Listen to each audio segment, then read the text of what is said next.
చాలామంది తల్లిదండ్రులు చేసే తప్పు ఏంటంటే, ఇప్పుడు నొప్పి ఉందనుకోండి, ఫ్యూచర్లో పీజీకి వెళ్తానులే, ఇప్పుడైతే ప్రస్తుతానికి చదువుతానులే, ఈ నొప్పిని మీరు ఎంతకాలం గెంటికి వెళ్ళలేరు. సో అండర్ గ్రాడ్యుయేషన్ స్ట్రాంగ్గా ఉండాలి. పిల్లలు ఏది అడిగితే అది ఎంకరేజ్ చేయకూడదు. ఒకటికి రెండు సార్లు మీరు వెరిఫై చేసుకుని అతని ఎబిలిటీని వెరిఫై చేసుకోమని, అతని సీరియస్నెస్ యాక్షన్లో ఉందా, సీరియస్నెస్ వర్డ్లో ఉందా, లేకపోతే ఎమోషనల్గా ఉందా, అతనికి ఉన్న ఐక్యూ లెవెల్ ఎంత, అతనికి ఉన్న హార్డ్ వర్కింగ్ నేచర్ ఎంత, అతనికి ఎగ్జిస్టింగ్ నాలెడ్జ్ ఎంత ఉంది, ఫ్యూచర్లో ఎగ్జామ్ క్రాక్ చేయాలంటే ఎంత నాలెడ్జ్ కావాలి, టైం సరిపోతుందా, అది కూడా చాలా ఇంపార్టెంట్.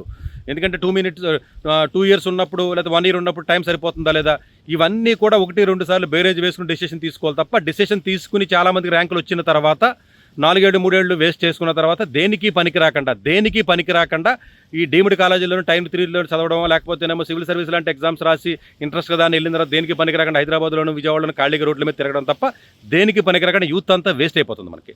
అసలు ఈ యూత్ అనేది డెమోగ్రఫిక్ డివిడెంట్ అని చెప్తున్నారు కాబట్టి తప్ప కాదండి, డెమోగ్రఫిక్ లైబిలిటీ ఇది. సో దయచేసి ఇంట్రెస్ట్ ఉంది కదా అని అన్ని సందర్భాల్లో మీరు ప్రమోట్ చేయకూడదు, ఎంకరేజ్ చేయకూడదు.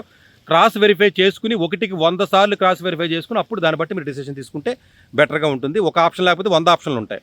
సో అందు గురించి ఏంటంటే ఆప్షన్స్ ప్లెంటీ ఉంటాయి, అవి తెలుసుకుని దానికి తగ్గట్టుగా మీరు ముందుకు వెళ్ళాలి తప్ప, మా పిల్లడు అడిగిన దానికి మేము ఎంకరేజ్ చేయకపోతే ఎలా సార్, మేము ఎంకరేజ్ చేయొద్దా, ఇది కాదండి. ఈ పొగరు మనం అక్కడ చూపించకూడదు. వాడి ఎబిలిటీని అసెస్మెంట్ చేయడంలో మీరు బెటర్గా థింక్ చేసి కరెక్ట్గా అసెస్మెంట్ చేసి మీరు డెసిషన్ తీసుకున్నట్లయితే లైఫ్ ముందుకెళ్ళే అవకాశం ఉంటుందండి. చాలామంది పిల్లలు కెరియర్ని అలా పాడు చేసుకుంటున్నారు.